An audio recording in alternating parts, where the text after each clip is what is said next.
আমি মনে করি এইখানে যে ইসলামী শিক্ষার যে উন্নয়ন হওয়া দরকার ছিল গত ৪৬ বছরের, সেটা হয়নি।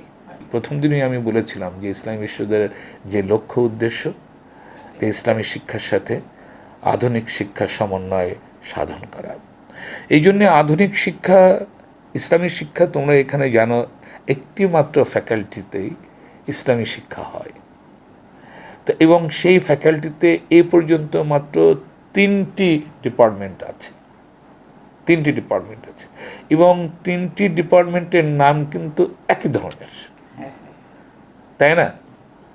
তা তখন আমি চিন্তা করলাম, খুবই ট্র্যাডিশনাল, এবং এদের কোর্স আউটলাইন্স বা এসে খুবই ট্র্যাডিশনাল লেখাপড়া হয় এখানে।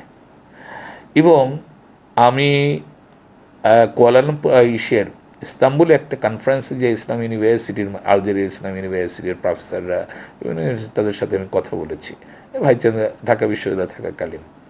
তখন দেখলাম তাদের যে ধরনের রিসার্চের কাজ তারা করছে আরবিতে, আর এইখানে এরা সবাই একই ধরনের রিসার্চ করে। এমন রিসার্চ নেই যে রিসার্চ একটা কম্পারেটিভ রিসার্চ। তোমরা আমাকে দেখছো, আমি এখানে আসার পরে আমি বলেছি যে পিএইচডি সেমিনার হলে কিন্তু আমাকে ডাকবেন। আমি পিএইচডি সেমিনারগুলোতে গিয়েছি, তো আমি দেখেছি যে শূন্যতা কোথায়। এটা শুধুমাত্র ডেফিসিয়েন্সি আইডেন্টিফাই করার জন্য। তো আমি এখানে লক্ষ্য উদ্দেশ্যটা কি, এই লক্ষ্য উদ্দেশ্যের মধ্যে আমি একটি জিনিস মনে করি, এটি বিশ্ববিদ্যালয়, এটি হায়ার সিট অফ লার্নিং, এর কল্যাণ যদি করা যায়, এর ভিশন এবং মিশনকে যদি এগিয়ে নিয়ে যায়, তাহলে আমার বৃহত্তর অর্থে এই জাতি এর সুফল ভোগ করবে। এর মধ্যে কিন্তু হয়তো কেউ দলীয় কোনো চিন্তাধারা, কোনো সংকীর্ণতা শিক্ষার সাথে আমি সমন্বয় করি না, কখনোই করি না, এবং করবও না। কারণ আমি মনে করি নলেজ, এ নলেজের উন্নয়ন, একে কোয়ালিফাই করা যায় না। কারণ লেইডেন ইউনিভার্সিটিতে তোমার নেদারল্যান্ডসে ওমার ইউনিভার্সিটি যারা ইসলাম নিয়ে কাজ করে, তারা কিন্তু মুসলমানরা ইসলাম নিয়ে কাজ করেছে না, নন মুসলিমরা ইসলাম নিয়ে কাজ করে, কারণ তারা মনে করে this is a branch of knowledge.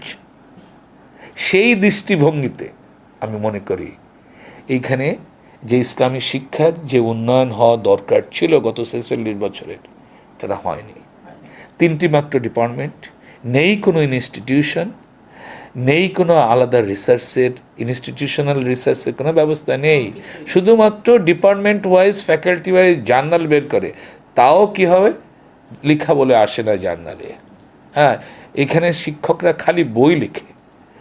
হ্যাঁ, তার বই লেখার সহজ হলো যে বিভিন্ন জায়গার থেকে সংগ্রহ করে বই লেখা যায়, তথ্য পাওয়া যায়, কিন্তু রিসার্চ করতে হলে ইনোভেটিভ চিন্তা না করলে তো রিসার্চ করা যায় না। একটা রিসার্চের কাজ করতে হলে অনেক পরিশ্রম করা লাগে, তার অ্যাকসেপ্টেন্স আছে। বই লিখলে তো তোমার অ্যাকসেপ্টেন্সের কোনো দরকার নেই, হ্যাঁ, কোনো রিভিউয়ারের দরকার নেই। এই জিনিসটা করলে আমি চিন্তা করলাম যে আমি 2টি ভাগে ভাগ করেছি আমার চিন্তার মধ্য দিয়ে। সেটা হলো ইসলাম এবং আদার দ্যান ইসলাম। নন ইসলাম শব্দ আমি ব্যবহার করবো না, আদার দ্যান ইসলাম। হ্যাঁ, ইসলামিক স্টাডিজ এবং ইসলামিক শিক্ষা, আদার দ্যান ইসলামিক শিক্ষা। আদার দ্যানের মধ্যে আর্টস, সোশ্যাল সায়েন্স, বিজনেস এবং তোমার সায়েন্সের সব সাবজেক্ট এসছে। আমি এদেরকে প্রত্যেককেই আমি এখানে আসার পরে বলেছি যে আপনাদের এই ডিগ্রি অফার করার পাশাপাশি ইনস্টিটিউশনাল রিসার্চ তৈরি করতে হবে, এবং এই ইনস্টিটিউশনাল রিসার্চের জন্যে আমি কাঠামোগত কীভাবে উন্নয়ন করা যায় আপনার প্রস্তাব আকারে নিয়ে আসেন। একটা হলো নাম্বার 1।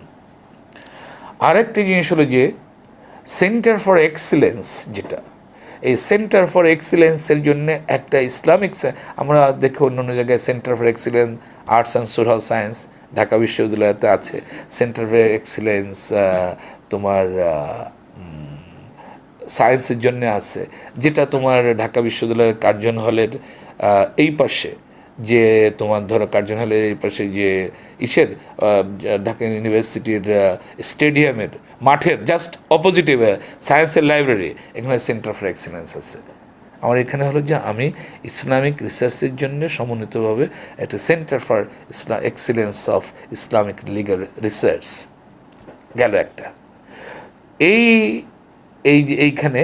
এবং এখানে এসে ফ্যাকাল্টি স্ট্যাটিউটের মধ্যে দুইটা ফ্যাকাল্টি অনুমোদিত ছিল, একটা ছিল থিওলজি অ্যান্ড ইসলামিক স্টাডিজ, আর একটা ছিল ইসলামিক অ্যান্ড কম্পারেটিভ রিলিজিয়ন।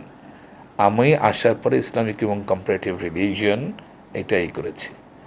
এবং এইখানে দুটি বিভাগ যেটা স্ট্যাটিউটে ছিল, এই দুটি বিভাগ আমি অনুমোদন দিয়েছি এসির মাধ্যমে, এবং এটা আমি ইউজিতে পেশ করেছি, অর্গানোগ্রাম দিয়ে ইউজিতে পেশ করেছি। আপাতত আমরা এই কাজটুকু করেছি।